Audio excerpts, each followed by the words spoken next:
Bonjour à tous. Dernièrement, j'ai eu une révélation sur la foi. Je sais que j'en parle beaucoup, mais je pense que c'est important de pouvoir savoir c'est quoi la véritable foi. Vous savez, vous ne pouvez être sauvé sans foi. En fait, beaucoup de chrétiens croient que de juste dire qu'on croit en Jésus, qu'on croit en Dieu, c'est ça la foi. La foi que Dieu recherche est véritable, c'est dans le cœur. C'est comme d'avoir deux billets de 5 $. Un est vrai, l'autre est faux. Les deux se ressemblent. Mais il y en a un seul qui a une valeur, un seul peut acheter quelque chose, l'autre il ne peut rien faire, car il est faux. La foi, c'est un peu le même principe. Tu peux dire que tu crois en Jésus, tu crois en sa parole, que tu crois qu'il peut faire des miracles, que tu crois qu'il peut t'aider dans toutes choses. Mais quand il vient l'épreuve de ta foi, que ce soit dans tes finances, dans ta santé, le fait que tu te sentes seul et rejeté, que les gens te traitent injustement, puis que tu commences à te plaindre, à murmurer, à pleurer sur ton sort, à te victimiser, au lieu de regarder à Dieu et de dire « j'ai confiance en toi, je sais que tu es là pour moi, c'est pas facile, ça me fait mal ce que je vis, mais je sais qu'au travers de ce que j'ai lu dans la Bible, ta parole déclare que je suis plus que vainqueur. Tu m'as donné la possibilité de marcher sur les scorpions. » De déclarer la parole de Dieu comme ça crée une foi en toi. Mais si tu ne t'appuies pas sur la parole de Dieu, puis que tu t'appuies sur ta chair, sur tes sentiments, c'est pas de la foi. Tu vis pas ta foi. C'est très important de comprendre que c'est écrit dans la parole de Dieu. La foi devient ce qu'on entend, et ce qu'on entend vient de la parole de Christ. Tu veux plus de foi? Lis la Bible. C'est vraiment le truc que je te donne. La vie n'est pas facile, on vit beaucoup d'épreuves, surtout dans le temps qu'on est. Ça va empirer, ça ira pas de mieux en mieux. Il faut vraiment se réveiller au niveau de la foi, parce que ça va être vraiment quelque chose d'important. Vous connaissez sûrement la parabole de la Vierge sage et celle qui est folle. Ben, celle qui est sage, elle a encore de l'huile dans sa lampe. Celle qui est folle, elle n'en a plus. Puis ça représente le Saint-Esprit. Vous savez, une lumière, ça l'éclaire. Puis dans le fond, le Saint-Esprit éclaire dans la personne qui en est remplie. Quand tu te promènes puis que tu agis avec le Saint-Esprit, tu vas avoir les bonnes réactions, tu vas avoir des paroles pleines de sagesse, tu vas avoir de la douceur, tu vas produire du fruit de l'Esprit. Dans le fond, tu es rempli de l'huile, tu comprends? Mais si tu n'as pas été sage, que tu as été folle, puis que tu t'es pas préparé, tu n'es jamais pleine de l'esprit, dans le fond, que tu réagis selon ta chair, tu es toujours de mauvaise humeur, tu te querelles avec tout le monde, tu n'as pas de maîtrise de soi quand il arrive des situations, tu es toujours dans la peur, dans le doute, ou tu te victimises pour tout, tu n'es pas capable de supporter de l'injustice un peu.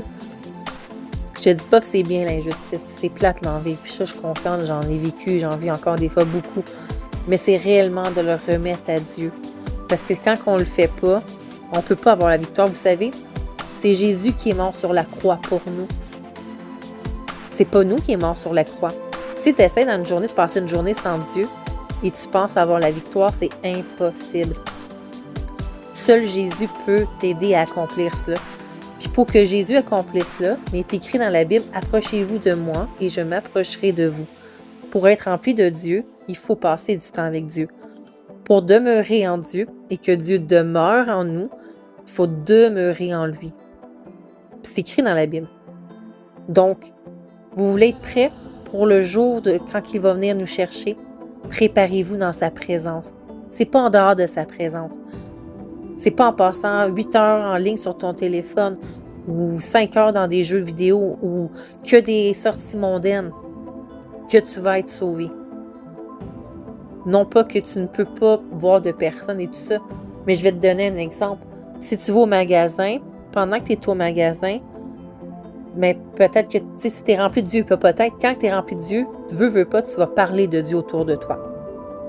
Tu fais la vaisselle, puis là, t'es fatigué, puis ça te tente pas, parce qu'honnêtement, le ménage, je pense pas que tout le monde, il n'y a pas personne qui doit dire, yeah, faire du ménage aujourd'hui, c'est le fun, tu sais. Mais honnêtement, si tu pries Dieu pendant que tu le fais, ah Seigneur, donne-moi la force de faire la vaisselle. Ah, donne-moi la force de faire mon souper, faire mon lavage, de m'occuper des enfants. Peux-tu m'aider, Seigneur, à remplir ma bouche aujourd'hui de ta parole? Peux-tu m'aider, Seigneur, à dire ce que je dois dire et ne pas dire ce que je dois pas dire, faire ce que je dois faire et pas faire ce que je dois pas faire? Parce que c'est lui qui dirige tes pas, c'est lui qui éclaire le sentier, c'est lui qui nous guide à Dieu. Après ça, tu t'assis, tu parles de Dieu avec quelqu'un, tu lis ta Bible, tu mets de la musique en faisant le ménage, puis tu loues en même temps. Mais c'est ça une relation avec Dieu. Toute la journée, tu l'as basé sur lui. Puis là, j'oublie de vous dire, là, dans la journée, exemple, je sais pas moi, tu reçois un appel, tu as une dette de plus, au lieu de tomber dans le désespoir, dans les craintes que là, qu'est-ce que tu vas faire, tu n'auras pas assez d'argent pour te payer. Tu te mets à genoux, tu pries Dieu, puis tu as une foi, puis une joie, puis une paix, parce que tu as vraiment la foi en Dieu. C'est ça, marcher par la foi, c'est ça, avoir foi en Jésus.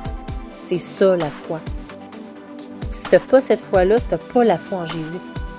Je sais que c'est plate d'entendre ça, mais c'est ça la vérité. C'est ça la révélation que j'ai eue. C'est ça la vraie foi. C'est pour ça qu'il y en a qui vont croire qu'ils sont sauvés, mais qui ne le sont pas.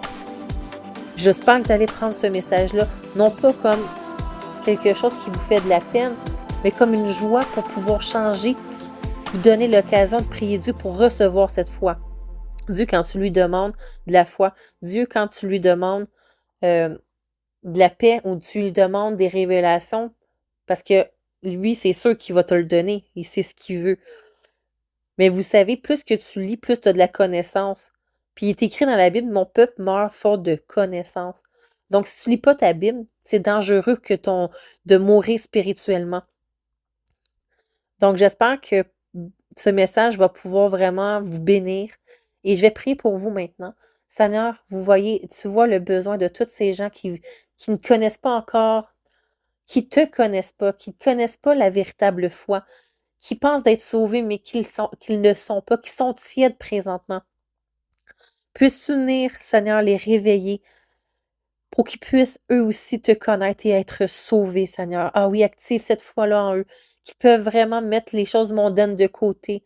Ah, que tous ceux qui entendent ce message peuvent être sauvés. Amen, dans le nom de Jésus.